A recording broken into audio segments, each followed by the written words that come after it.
Halo teman-teman, jadi hari ini aku bakalan sharing-sharing dikit, ngasih tahu dikit tentang apa itu HTML, apa itu CSS, apa itu JavaScript, dan juga aku bakalan ngasih lihat beberapa hasil codingan aku yang sempet ya bisa sampai landing page, ya sampai awal-awal aja.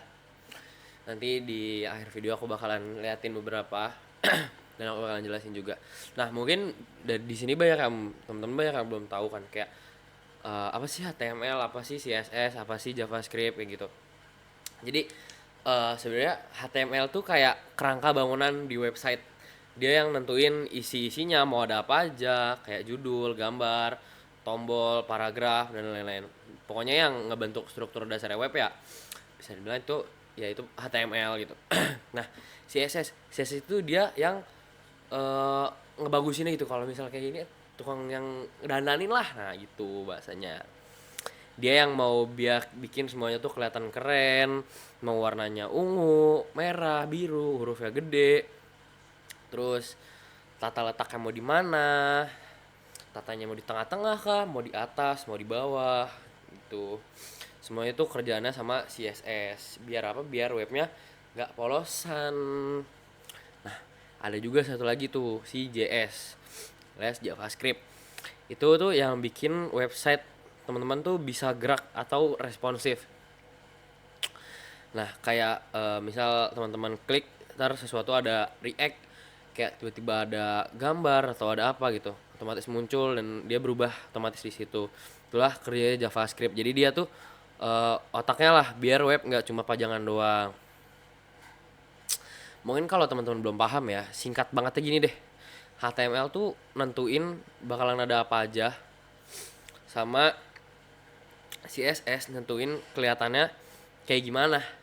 Nah, kalau JavaScript ngapain kalau kita nggak ngelakuin sesuatu? Tiga-tiganya saling ngelengkapin, nggak ada salah satu. Kalau misal nggak ada salah satunya, ya web teman-teman tuh bakalan kelihatan kurang gitu. Biasanya kalau kita ngoding kayak bikin web kayak gitu tuh pakai apa sih? Kalau aku sendiri ya, aku biasanya tuh pakai Visual Code Studio atau biasa dibilang VS Code. Nah, itu tuh adalah aplikasi editor eh, editor ya buat ngoding yang paling banyak, paling rata-rata orang pada make. Ya bisa dibilang ini kalau teman-teman ngeliat kayak orang-orang yang programming kayak gitu itu tuh pasti pada pakai ginian deh. Jadi kalau teman-teman mau bikin website, aplikasi atau ngoding apapun ya biasanya orang-orang tuh ya nggak jauh-jauh pasti pada pakainya ini, pakai VS Code ini, si Visual Studio Code ini. Nah, gampangnya kalau misalnya teman-teman masih kayak, hah maksudnya gimana VS Code itu? Jadi si VS Code ini nih gampangnya tuh dibilang apa ya? Kayak Microsoft Word-nya lah, Microsoft Word eh, orang-orang yang suka ngoding gitu. Tapi ya jelas jauh lebih canggih. Teman-teman bisa nulis pakai kode, bisa ngejalanin program, install plugin, terus biar kerjaan makin ngebut dan tampilannya bisa teman-teman ubah sesuka hati kan. Kalau misalnya Microsoft kan nggak bisa kan. Nah, kalau kalian pakai VS Code itu bisa kalian ubah lah sesuka kalian, senyaman kalian. Nah, eh sebelumnya biasanya tuh banyak yang nanya kenapa sih kalau kayak programmer gitu dia sukanya pakai ini, pakai VS Code. Karena VS Code itu aplikasinya aplikasi yang ringan, bisa bikin powerful kan, jalan di laptop kentang juga masih ya. Kalian mau pakai laptop zaman purba juga masih kencang tuh aplikasi, nggak bohong dah. Bisa pakai ekstensi, kayak teman-teman bisa tambahin tools tambahan misalnya kayak mau biar auto rapih gitu tulisannya, rapiin kode, warnain syntax, atau ngecek error kalian teman-teman tambahin sendiri tuh bisa dia mudah buat kayak gitunya. Nah, terus VS Code itu dia support banyak juga bahasa pemrograman yang kita tahu. Kayak bahasa pemrograman tuh ada HTML, CSS, JavaScript, Python, C++, semuanya bisa dia. Terus dia bisa langsung live preview, teman-teman bisa lihat hasil codingan teman-teman, lihat hasil web yang bisa langsung di browser. Buat yang kerja tim bisa langsung connect ke GitHub. Intinya VS Code itu tuh kayak apa ya, senjata utama yang bisa dipakai buat ngoding, enak dipakai, bisa custom, dan udah jadi standar lah di kalangan programmer sekarang. Kayak kalau misal ditanya, kalau teman-teman kayak punya teman kenalan atau programming gitu, pasti coba ditanya, oh kalau ngoding pakai apa, kalau misal bikin web pakai apa, pasti dijawabnya pakai VS Code gitu. Nah jadi sebelum itu tuh aku ini aku mau ngasih lihat kayak di sini tuh aku punya codingan yang udah pasti aku pakai di apa namanya, di VS Code. Nah di VS Code ini nih aku udah bikin kayak codingan yang cukup buat jadi web. Nah yang pertama ini nih aku ada HTML. Yang pertama kita punya HTML. Nah yang pertama ini ada namanya doctype HTML. Nah di sini ada doctype HTML yang itu tuh kayak kata pengantar yang bilang ke browser, ini tuh adalah dokumen HTML gitu. Jadi browser tahu cara ngebaca ini tuh apa gitu. Nah yang kedua ini ada HTML length slash ID. Nah itu tuh ini tuh tag buat ngebuka untuk HTML. Kita juga bisa bilang ke browser bahwa bahasa yang dipakai ini adalah halaman ini adalah bahasa Indonesia, karena length ini sama dengan language, sama dengan ID-nya itu Indonesia ya. Buat teman-teman yang masih belum connect atau gimana. Yang ketiga ada head. Head di sini kita buat nyimpan informasi yang penting tentang halaman tapi yang nggak terlihat langsung di layar. Ini si head ini. Yang keempat ada meta charset. Yang ini ini buat ngatur karakter yang bisa ditampilin di UTF berikut. Itu standar yang bisa nampilin banyak karakter dari berbagai bahasa gitu teman-teman. Yang kelima ada meta name. Nah ini si meta name viewport bla bla bla bla ini tuh penting buat responsif, biar halaman kita bisa tampil oke di berbagai ukuran screen dari HP sampai ke laptop. Jadi kayak biar ukuran website kita nih, kalau misalnya kita buka di laptop dia bisa nyesuaiin, kalau kita buka di HP dia juga bisa nyesuaiin gitu teman-teman. Selanjutnya ada link rel. Jadi ini ngasih tahu bahwa browser tuh ngambil file dari style CSS yang bikin tampilan halamannya tuh jadi makin kece. Nah, yang selanjutnya ada title. Nih title nih ngasih tahu judul halaman yang muncul di tab browser. Jadi orang tuh tahu ini halamannya apa gitu. Nah ini namanya portofolio. Nah jadi ini nama webnya, nama page-nya itu page portofolio teman-teman. Selanjutnya ada si body class. Body class ini bagian yang terlihat di layar.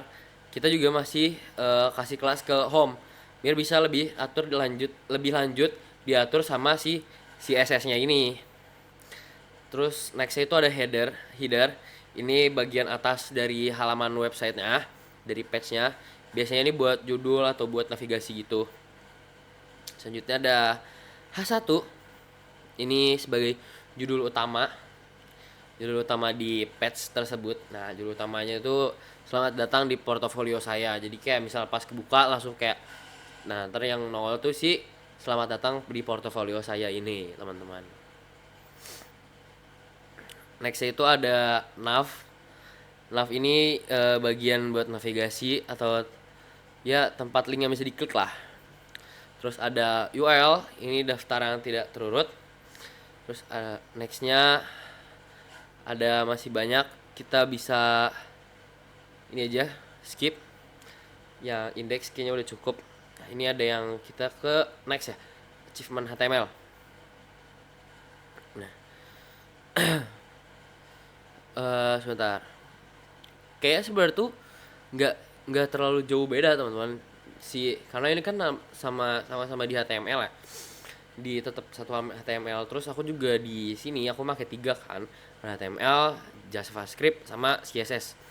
Terus karena itu tadi tiga-tiganya HTML, biar kita nggak terlalu ini, kita sekarang bahasnya yang CSS nih, style.css. Nah ini dia bang, di CSS tuh ada apa aja sih? Nah itu dia pertanyaan menarik. CSS ini yang pertama tuh ada body. Body ini tuh ngatur tampilan dari keseluruhan page. Jadi body ini yang ngatur looks dari page tersebut.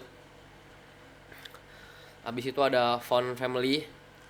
Font family ya udah tau lah, font dari font itu kayak kita udah familiar banget. Font itu yang apa ya, bentuk ini font yang diketik itu biasanya nih fontnya Arial sans serif. Nah itu udah berarti itu font yang dipakai di dalam sini, Arial gitu. Margin 0, margin dan padding nggak ada jarak di luar dalam body, jadi tampilannya rapi. Itu kayak buat ini aja, buat ngatur jarak, ngatur ya itulah. Habis itu ada background color, ya ini buat ngatur si latar belakang headernya, latar belakang backgroundnya. Terus ada padding, ada ruang di dalam. Terus habis itu paling aku bakalan kasih tahu apalagi ya, si ini deh, kayaknya yang harus kasih tahu tuh ini aja, background size. Mana ya background size? Sebentar, background size. Kok nggak nyala?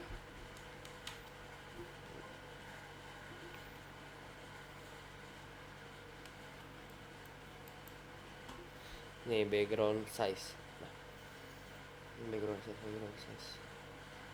Paling aku ngasih tahu yang ini aja nih. Background size tuh kayak jadi gambar latar belakangnya.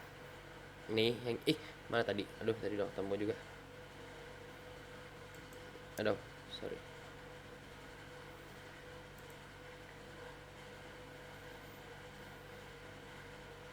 Ya jadi gambar latar belakangnya. Terus ada juga kita pakai JS juga di sini. Si JavaScript-nya itu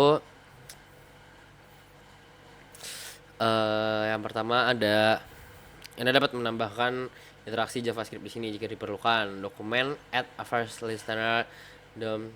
Sebenarnya JavaScript itu nggak usah terlalu banyak guys, karena kayak dokumen ini itu ngacu ke seluruh halaman web yang kita buat. Add a first listener ini cara kita nambahin. Nah si DOM ini DOM content itu tuh ini event yang terjadi di semua halaman HTML yang kita mulai dari sumber-sumber tersebut gitu. Terus guys, nah itu ini buat ininya, si iniannya aku bakal iniin sebentar. Nah ini jadi ini hasilnya kayak gini. Nah ini kan ada 3 nih, ini home, ini about, nih aboutnya ini, dan ini kayak ini achievement. Ini ada 3 page yang bisa kita iniin, bisa kita cek langsung. Nah jadi kayaknya segitu aja penjelasan dari aku. Jadi intinya tuh ya, kalau teman-teman masih bingung, yang masih baru mau mulai ngoding atau programming kayak gitu, kalian mau pakai aplikasi apa, kalau dari saran aku tuh emang udah paling benar tuh kita pakai VS Code, karena VS Code tuh dari pemula sampai yang udah benar-benar ini tuh pasti pakai itu gitu. Dan juga emang aplikasinya tuh fleksibel banget dan dia include semua bahasa pemrograman. Oke. Kayaknya sampai sini aja penjelasan aku, kurang lebihnya mohon maaf. See you, bye bye.